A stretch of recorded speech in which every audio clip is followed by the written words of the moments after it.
이제 암호학이 발전된 이 역사를 살펴보면 이제 크게 저는 이제 세 개의 페이즈로 나누는데요. 맨 처음에 이제 클래시컬 크립토그래피가 있었고, 모던 크립토그래피, 그리고 이제 최근에 어드밴스드 크립토그래피라고 불리우는 이제 시대로 넘어가고 있는데요.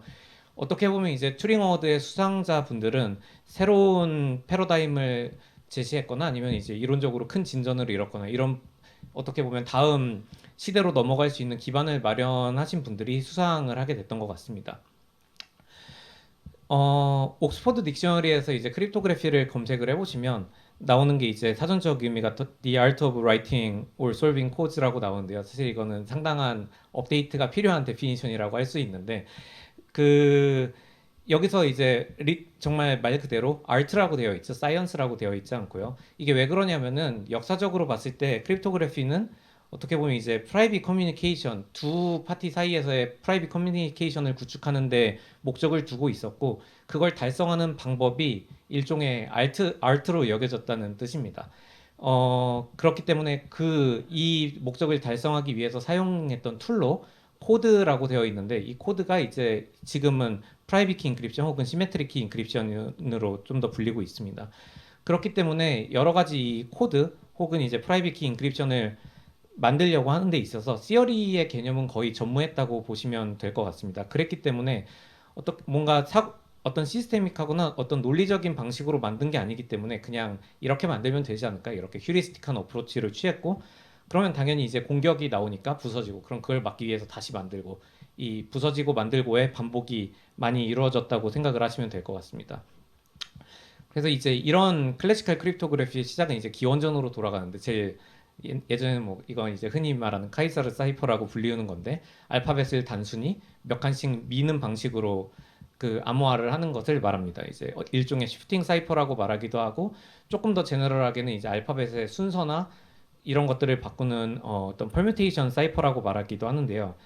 이제 이것들이 좀 더 발전을 해가지고 조금 더 현대적으로 와서 사용된 것 중에 가장 유명한 예제가 아마 애니그마일 것 같습니다. 이제 애니그마는 일종의 그 독일에서 개발되어서 20세기 초에 그 나치군에 의해서 많이 사용되어 있던 이제 시스템인데 여기 보시면 이제 이렇게 생긴 톱니들이 있어가지고 한 번 딱 칠 때마다 이 톱니들이 특정한 비밀키에 의해서 착착착착 움직이면서 그 플레인 텍스트와 사이퍼 텍스트 간에 이제 그 퍼뮤테이션을 주는 이런 방식이라고 할 수가 있겠습니다. 근데 이것도 깨졌죠, 아시다시피.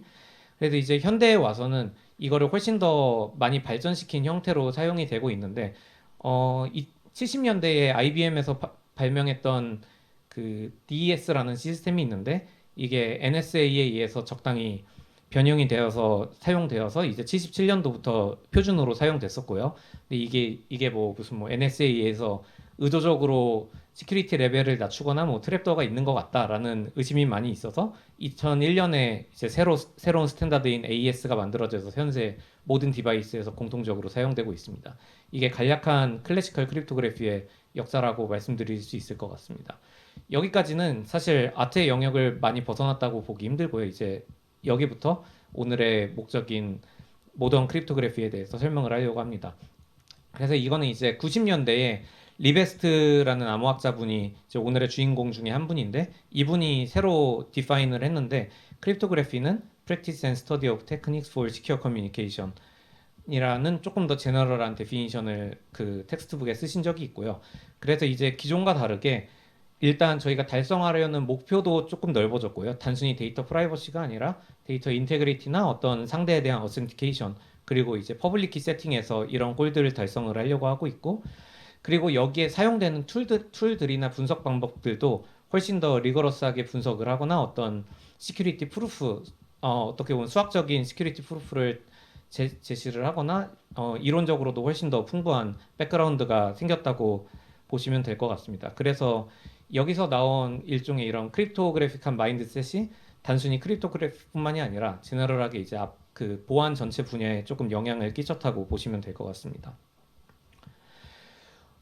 그래서 키 캐스천이 일단 그 전에는 시메트릭 키 인크립션 그러니까 두 파티 사이에서 키를 교환하고 그걸 이용해서 암호화하고 복호화를 하는 이런 방식이었는데 몇 가지 문제가 있었습니다. 예를 들면은 이 커뮤니케이션을 가능하게 하려면은 두 파티가 미리 만나서 키 교환을 해야 돼요.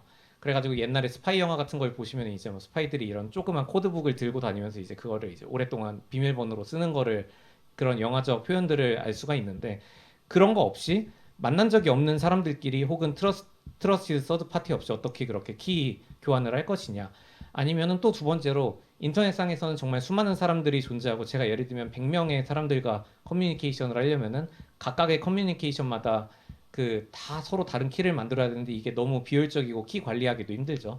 그래서 이런 것들을 어떻게 해결할 것이냐. 이런 퀘스천에 대한 대답의 시작이 퍼블릭 키 크립토그래피고 1974년 머클로부터 이제 시작된 라인 오브 워크가 시작이 되어 있습니다. 그래서 이제 이게 오늘의 주제였던 그 튜링 어워드인데 튜링 어워드 중에서 크립토그래피와 관련된 분들을 조금 뽑아왔습니다. 근데 그 중에서 이제 95년에 수상하신 블룸이나 2000년대에 수상하신 그 앤드류 야오 이 두 분은 퓨어 크립토그래퍼라고 하기 힘들고요. 이제 시어리 오브 컴퓨테이션 전반에서 많은 컨트리뷰션을 하셨는데 그 중에 이제 크립토그래피의 어떤 어플리케이션을 몇 개 같이 하셨다는 거고 저는 오늘 이제 이 아래 세 개에 대해서 조금 더 포커스를 하려고 합니다. 근데 이게 보시면 아시다시피 수상 순서와 이 페이퍼의 순서가 전혀 얼라인하지가 않습니다. 그래가지고 저는 이제 시간 순서대로 설명을 드리려고 합니다. 그래서 가장 최근에 받으셨던 디피엘만의 76년도 논문부터 시작해서 그 다음에 개발된 RSA 그리고 마지막으로 80년대에 논문을 쓰신 이제 이 골드와서 미칼리 이 분들 순서대로 넘어가려고 합니다. 참고로 이 골드와서와 미칼리는 이 첫 번째 블룸의 그 지도를 받았던 학생분들이기도 합니다.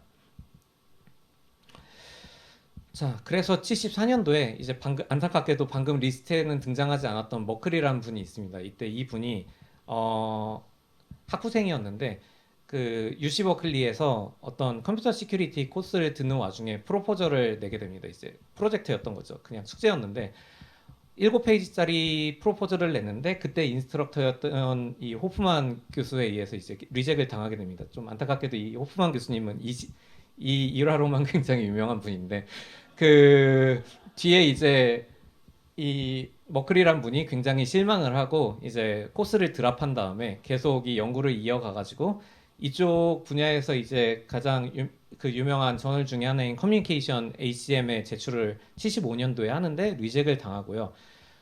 굉장히 많은 어떤 리서미션과 이제 디스커션 뒤에 결과적으로 78년도에 퍼블리시가 되는데 그때는 이미 다른 퍼블릭 크립토그래피 논문들이 퍼블리시가 된 시점이어가지고 첫 번째 논문이라는 어떻게 보면 그런 크레딧을 많이 놓치게 되는데 그래서 결과적으로 수상도 하지 못하게 된 것 같습니다. 그래서 이분의 블로그에 가보시면은 이때 일화에 대해서 굉장히 불평이 많은 긴 다이어리를 보실 수 있는데 아직까지도 마음에 크게 담아두고 있는 것 같아요. 그래가지고 이제 이분의 아이디어는 기본적으로 퍼즐을 이용하는 거였는데요.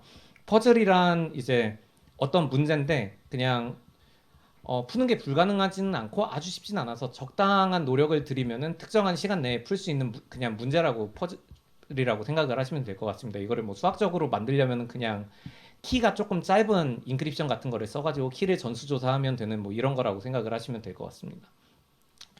그래서 아이디어는 뭐냐면은 제가 이제 이 중에서 뭐 한 분께 끝나고 우리 따로 좋은 곳에 가가지고 이제 식사를 하는 게 어떨까라는 제안을 하고 싶은데 이제 장소를 비밀로 하고 싶은 거예요. 어떻게 하면 되냐면은 제가 이제 레스토랑 한 10곳쯤을 이렇게 리스트를 만든 다음에 퍼즐 안에다가 그 이 퍼즐의 번호와 그 장소들을 이제 페어로 숨겨 놓습니다. 그래서 이제 퍼즐을 이렇게 모두에게 공개를 하는 거죠. 그러면 이제 그 받은 분은 이 모든 퍼즐을 풀 필요는 없고요. 퍼즐을 랜덤하게 하나 뽑아가지고 하나만 풀면은 그 퍼즐 안에 퍼즐의 번호는 몇 번이고 이제 뭐 장소는 어디다 이런 식의 메시지가 담겨 있겠죠. 그럼 저한테 그 퍼즐의 번호만 퍼블리컬리 다시 리스폰스를 해주시는 겁니다. 그럼 저는 애초에 제가 퍼즐을 다 만들었기 때문에 퍼즐의 번호와 이 내용에 대해서 잘 정돈된 표가 있겠죠. 그럼 이제 저는 바로 룩업을 해가지고 내용을 할 수가 있는 건데 다른 분들은 퍼즐 번호만 보고 장소가 어딘지 알아내려면은 사실 똑같이 찍어서 퍼즐을 풀어가지고 그 똑같은 번호의 퍼즐이 나올 때까지 반복을 해야 되겠죠.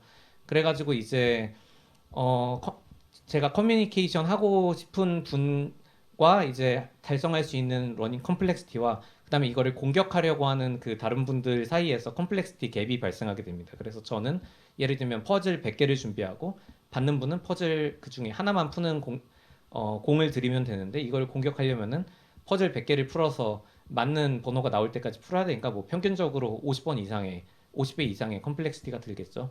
그래서 이게 일종의 쿼드레틱 갭을 만들어줍니다. 저는 이제 n개의 퍼즐을 만들고 푸는 사람도 이제 n 정도의 에포트가 든다고 하면은 다른 사람들은 n 스퀘어 정도의 컴플렉시티가 필요하죠. 이것도 나쁘지는 않은데요. 이제 이거를 쿼드레틱 갭보다 더 큰 갭을 만들 수 있는 방법이 없을까라는 퀘스천이 있었고, 그래서 이제 이 문제를 아까 제가 말씀드린 이 머클리라는 학부생이 UC 버클리에 실망을 하고 이제 스탠포드에 가서 다른 교수님들께 가서 이 아이디어를 쉐어하는데 그 두 분의 교수님이 이제 이 DP와 헬만입니다. 이 두 분들은 어떻게 보면 자기에게 온 기회를 굉장히 잘 잡은 분이라고 할 수 있는데요.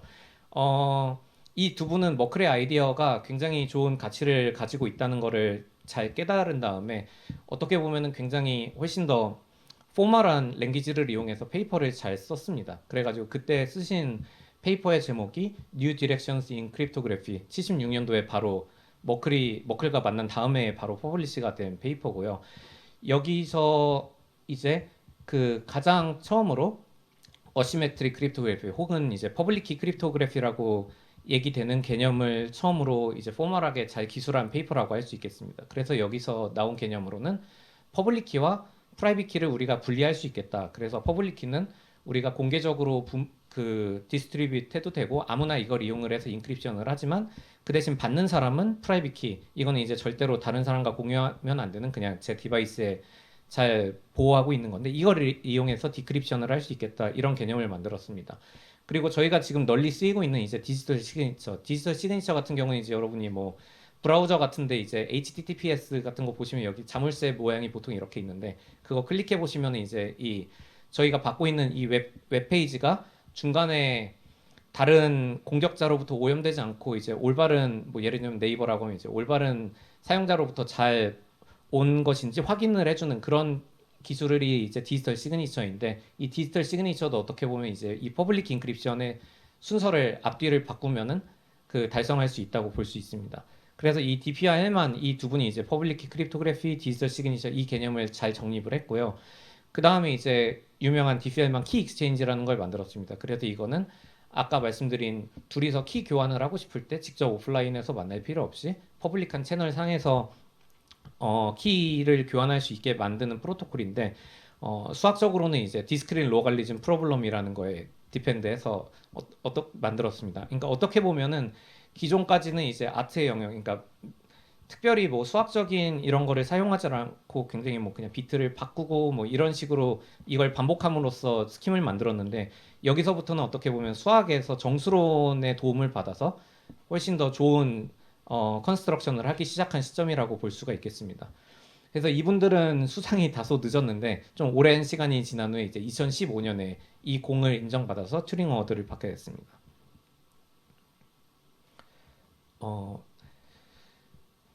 그런데 이제 이 앞에 있었던 이 논문 New Directions in Cryptography에서 이분들이 키 익스체인지는 concrete하게 만들었어요. 이 디스크린 로갈리즘 프로블럼을 써가지고. 그리고 이 퍼블릭 키 크립토그래피의 개념은 만들었는데 이 퍼블릭 키 크립토그래피를 구체적으로 어떻게 만들지 그 스킨까지는 제시하는데 실패를 했거든요. 그 이유가 이분들이 이제 저런 거를 하려면 원웨이 펑션을 만들어야 되는데 이 원웨이 펑션을 어떻게 만들어야 되는지 잘 몰랐던 것 같습니다. 그래가지고 이 아이디어가 공개되자마자 여기 계신 세 분, 리베스 자밀 아들만 세 분이 굉장히 빠르게 후속 연구를 진행을 해서 1년 만에 이렇게 만들면은 원웨이 펑션을 만들어서 퍼블릭 키 인크립션을 만들 수 있다라는 연구를 바로 발표를 합니다. 이제 그게 이제 이 세 분의 성을 따서 RSA 스킴이라고 부르기도 하고 뭐 여기에 사용된 그 테크닉을 RSA 트랩도어 퍼뮤테이션이라고 부르기도 합니다. 그래서 이분들은 이제 인티저 팩토라이제이션 문제에 기반을 해가지고 어떤 퍼블릭 키 인크립션을 최초로 만들었고요. 그래가지고 이제 이 스킴이 인터넷에서 오픈 SSL이나 뭐 TLS 프로토콜 같은 데서 굉장히 널리 쓰이고 있고 그래서 이제 뭐 이메일이나 파일 시스템 혹은 이제 이 RSA를 이용한 디지털 시그니처 스킴도 있습니다. 그래가지고 그 앞에 분들에 비해서 훨씬 더 보급이나 이런 게 빨랐기 때문에 그 공을 조금 더 먼저 인정받아가지고 이분들은 이제 2002년에 튜링 어워드를 수상을 했었습니다.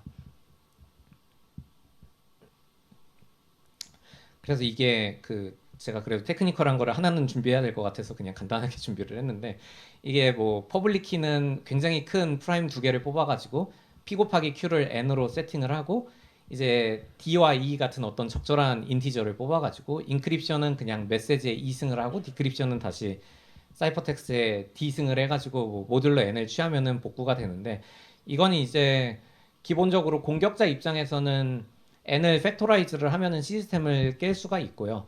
그런데 이제 기본적으로 굉장히 큰 프라임 두 개를 뽑으면은 그거를 팩토라이즈 하기가 어렵다라는 이제 믿음의 바탕으로 하고 있는 스킴입니다.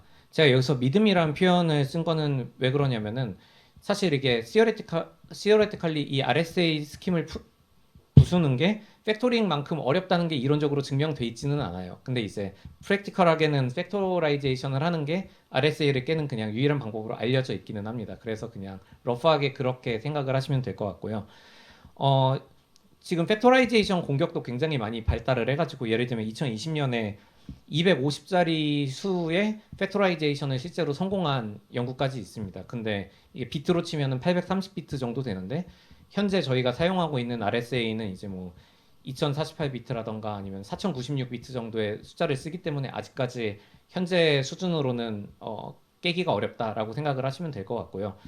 물론 이제 또 유명한 얘기 중에 하나가, 이제 퀀텀 컴퓨터가 나오면은 이제 인티저 팩토라이제이션이 폴리노미얼 타임에 풀리니까 RSA가 쓰일 수 없다라는 게 이제 그 뭐 어느 정도는 맞는 말인데, 퀀텀 컴퓨터가 나오더라도 그게 이제 컴퓨팅 파워가 올라갈 때까지는 아직 상당히 오랜 시간이 걸릴 거라고 예상이 되는 면이 있고, 그 다음에 또 그게 또 올라가면은 프라임 사이즈를 더 큰 걸 써서 또 도망가는 방법이 있기 때문에, 일반적인 학계 믿음으로는 앞으로 수십 년 정도는 더 이거를 프랙티컬리 사용해도 큰 문제가 없을 거라는 게 약간 중론인 상태입니다. 그래서 걱정하지 말고 쓰셔도 되고요. 어, 네, 여기까지가 이제 퍼블릭 키 크립토그래피의 탄생에 대해서 말씀을 드렸던 거고, 여기서 제가 하나 빼먹은 일화 중에 하나가, 여기에 제가 이제 earliest publicly known이라는 말이 있는데, 이게 왜 그러냐면은 사실 90년대에 알려진 사실인데, 알고 보니까 60년대에 이미 어떤 영국인 수학자분이 이 퍼블릭 키 크립토그래피의 개념과 RSA와 사실상 이퀴벌런트 스킴을 다 만든 게 수십 년 뒤에 밝혀졌어요. 근데 그게 그분이 그때 영국 어떤 정부 어떤 기관 소속이어가지고, 그때는 이게 어디다 쓸지 잘 모르겠고 아직 컴퓨터도 발달하지 않았던 시점이어가지고 그게 기밀로 클래시파이드 됐다고 하더라고요. 그래가지고 그게 이제 나중에 90년대에 밝혀져가지고, 사실은 여기 알고 있는 것보다 5년 이상 이전에 이거를 개발했던 분이 있었다라는 사실이 밝혀졌는데, 그분은 이제 아무런 크레딧을 가져가지 못했습니다, 결과적으로. 네, 좀 잡설이었고요. 그래서 이제 그 다음 페이즈로 넘어가는 연구가 이제 이 슬라이드에 있는데, 어, 이제 76년과 77년도에 퍼블릭 키 크립토그래피 개념이 이제 쫙 나오면서 상당히 많은 발전이 이루어졌었는데, 그때 이제 골드와스와 미칼리 이 두 분은 UC 버클리의 그 대학원생이었어요. 대학원생이었는데, 아까 그 95년도에 튜링 어워드를 수상한 이 블룸의 그 지도 학생으로서 열심히 연구를 하고 있었는데, 뭐 이런 얘기들을 했다고 합니다. 이제 어떻게 포커 그 전화상으로 포커 게임을 할까? 근데 이제 사실 포커 게임을 한다고 생각하면은 저희가 필요한 게 굉장히 많잖아요. 이제 뭐 카드 셔플링도 해야 되고, 이제 그걸 이제 하나씩 드로우하면서 이제 오픈하면서 이제 그거를 봐야 되고 배팅도 하고 그래야 되는데, 이거를 컴퓨터의 도움 없이 그냥 전화로 순수하게 그냥 포커를 할 수 있을까? 이게 사실 쉽지가 않아 보이지만 달성 가능한 꼴이긴 하거든요. 그래서 이 문제를 해결하기 위해서 여러 가지 얘기를 하다가 굉장히 좋은 결과들이 많이 나왔다고 합니다. 그래가지고 이제 이 두 분이 80년대와 82년도에 두 개의 페이퍼를 연속으로 퍼블리시 하는데, 둘 다 probabilistic encryption에 관련한 얘기고요. 여기서 했던 키 퀘스천이 what is the secret? 그러니까 이제 크립토 시스템을 만들 때 뭐가 정말 비밀 정보고 뭐가 정말 달성해야 되는 목표인지 우리가 잘 생각을 해보자라는 것에서 시작을 했다고 합니다. 그래서 이분들이 한 거는 암호 스킴들이 갖춰야 될 포멀한 어떤 시큐리티 데피니션들을 제시를 했고요. 그것들에 대한 관계도 규명을 했고, 그 다음에 이 시큐리티 데피니션들이 오늘날까지 이제 크립토그래피에서 가장 대표적인 스탠다드 데피니션으로 남아 있습니다. 그래서 기본적으로 이제 시어리티 파운데이션을 다 구축한 분들이라고 할 수 있고요. 그래서 이 두 분의 페이퍼를 평가한 나중에 이제 튜링 어워드를 수상하면서 그 아티클에서 평가한 것 중에 하나가 이제 이분들이 암호학적인 시큐리티와 그거에 관련된 컨셉을 포멀라이즈하고 그걸 이제 서포트할 수 있는 수학적인 툴들과 구조를 다 개발을 했다. 그래서 그 기본적으로 이제 이 암호학이라는 것을 아트에서 사이언스의 영역으로 가져온 대표적인 연구다라고 할 수 있습니다. 사실 굉장히 놀라운 게 이거를 대가가 할 법한 연구인데 대학원생 두 명이서 이런 연구를 했다는 게 사실 개인적으로는 굉장히 놀라웠고요. 그래서 이 공을 인정받아서 이 두 분은 이제 2012년에 튜링 어워드를 수상을 했습니다. 근데 사실 이 튜링 어워드를 수상을 할 때 컨트리뷰션이 두 개였는데 하나가 이거고 하나가 또 있는데 그거는 조금 뒤에 다시 설명을 드리도록 하겠습니다.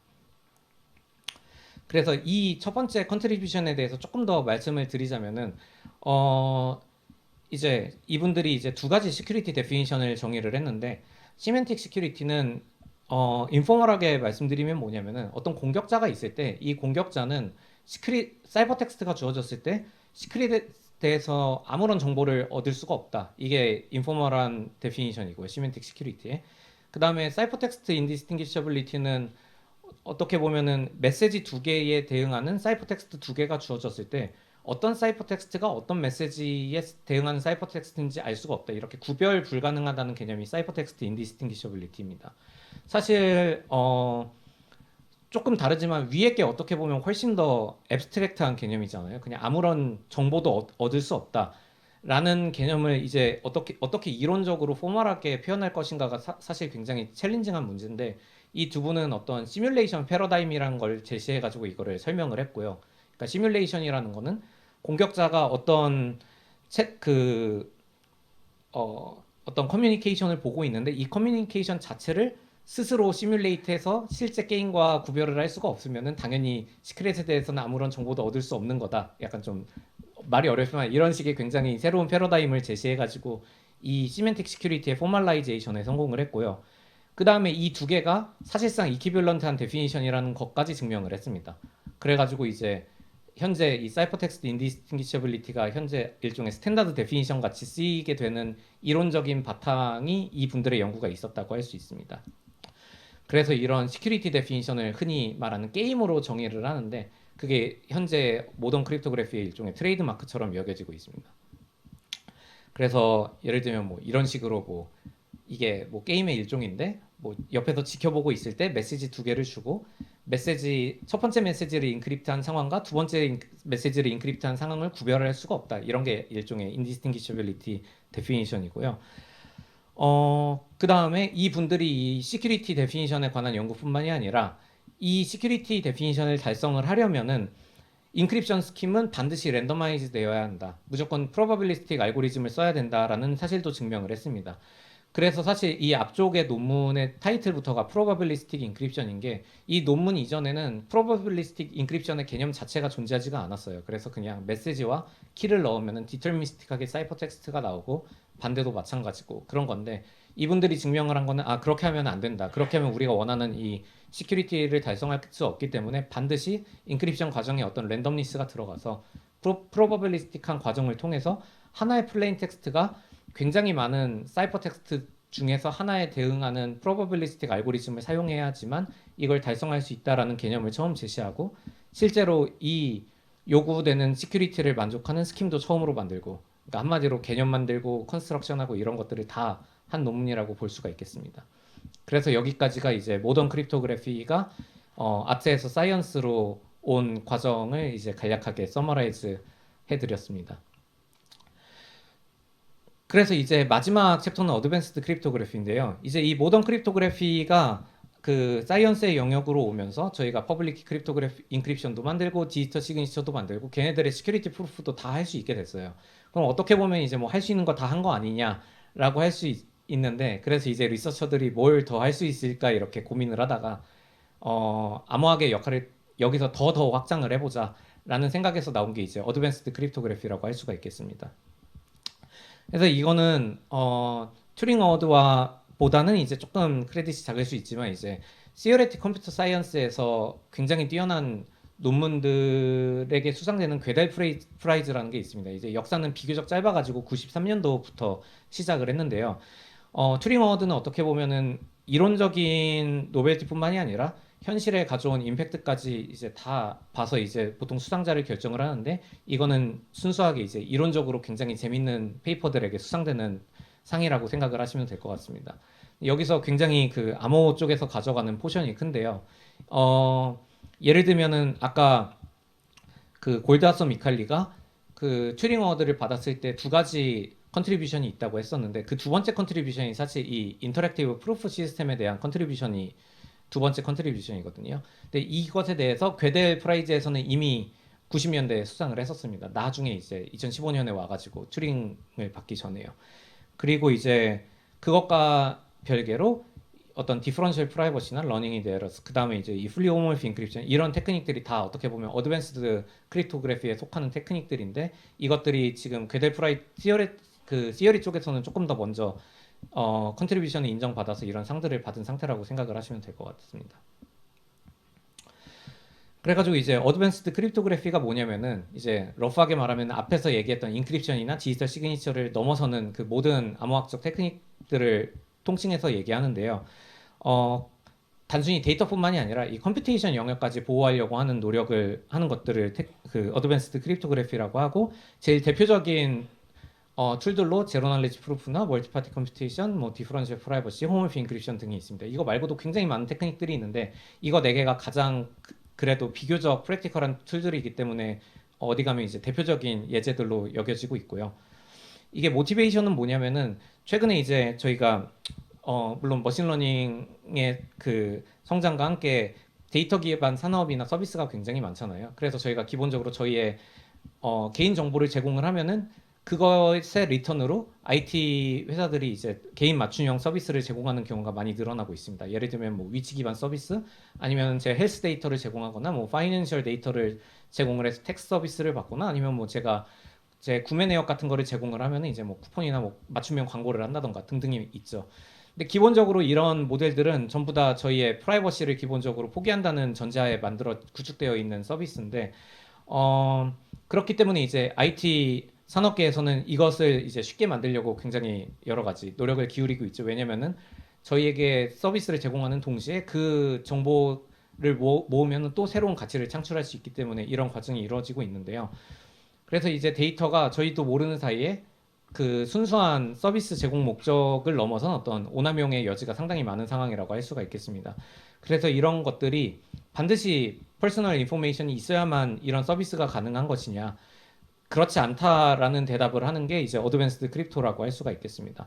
그래서 저희의 기본적인 믿음은 어떤 트러스티드 엔티티가 있을 때 할 수 있는 모든 서비스 모델, 어떤 모든 계산은 사실 그 트러스티드 파티 없이도 안전하게 할 수 있다라는 게 저희의 믿음입니다.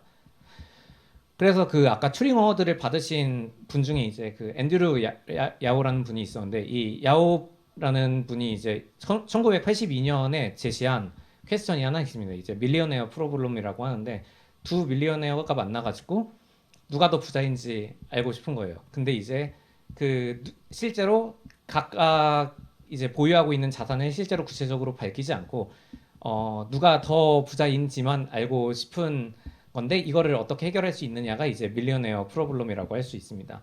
이게 일종의 어드밴스드 크립토그래피를 이용해서 해결할 수 있는 문제라고 할 수 있는데요. 이거는 그냥 단순히 데이터를 안전하게 전송하고 받는 것만으로는 해결할 수 없는 영역에 있는 문제입니다.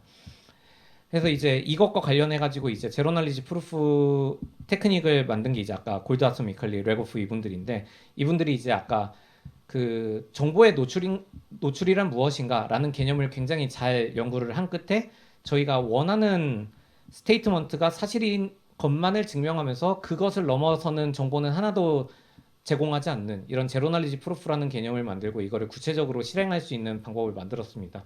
사실 이 테크닉은 최근에 그 크립토커런시 쪽에서도 상당히 많이 쓰이고 있는데요. 왜 그러냐면 이제 저희가 블록체인 비트코인 같은 거는 저희의 트랜잭션 히스토리가 다 퍼블릭하게 보여지잖아요. 그러니까 시큐어하지만 프라이빗하지 않은데, 이런 것들을 이용한 이제 뭐 예를 들면 지캐시 같은 경우에는 그 크립토커런시를 이용한 이제 거래를 하면서 제 잔액이 얼마인지 이런 것들을 하나도 노출하지 않는 것들이 가능합니다. 그리고 이제 두 번째로는 NPC라는 게 있는데 이런 것들은 이제 어 그래가지고 이제 아까 말씀드렸다시피 이분들이 이제 튜링어워드를 받은 두 번째 컨트리뷰션이 이거에 관련된 거였고요. NPC 같은 경우에는 여러 사람들이 모여가지고 공동으로 계산하고 싶은 어떤 게 있는데 그 와중에 이제 각각의 인풋은 숨기고 싶은 거예요. 예를 들면 이 방 안에 있는 분들의 모든 월급의 평균을 구하고 싶은데 각각의 월급을 공개하지 않으면서 월급의 평균만 계산하는 것이 가능합니다.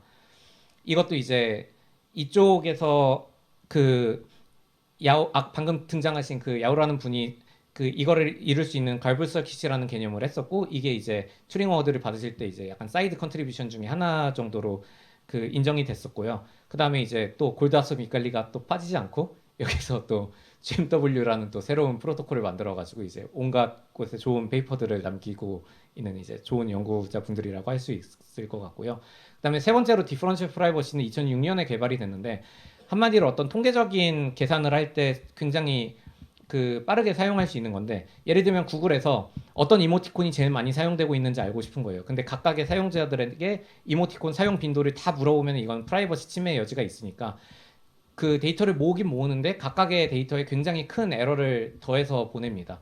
근데 그거를 다 더해서 평균을 내면은 에러들은 서로 다 캔슬아웃 되고 그 실제 측정치에 굉장히 가까운 결과를 얻을 수가 있는데 이런 것들이 어떤 통계적 결과를 얻어내는 데 많이 쓰이고 있고요. 마지막으로 이제 홈올피 인크립션이라는 게 있는데 이거는 어떤 데이터가 암호화된 상태에서 계산을 할 수 있게 지원을 하는 프리미티브여가지고 예를 들면은 저희가 개인 맞춤형 서비스 같은 거를 제공받을 때 개인의 데이터를 암호화해서 서버에 보내면은 서버에서는 암호화된 상태에서 모든 계산을 진행하고 저희에게 돌려줘가지고 프라이버시를 지키면서 아까 맨 처음에 말씀드린 그런 서비스들을 받을 수 있는 기술이라고 생각을 하시면 될 것 같습니다. 그래서 이거는 이제 작년에 괴델 프라이즈를 받은 게 이제 이 분야에서 나왔었고요. 저도 이쪽 분야에 관련 연구를 조금 했었습니다. 네, 그러면 제 발표는 여기까지고요. 좀 늦었는데 그 집중해 주셔서 감사합니다.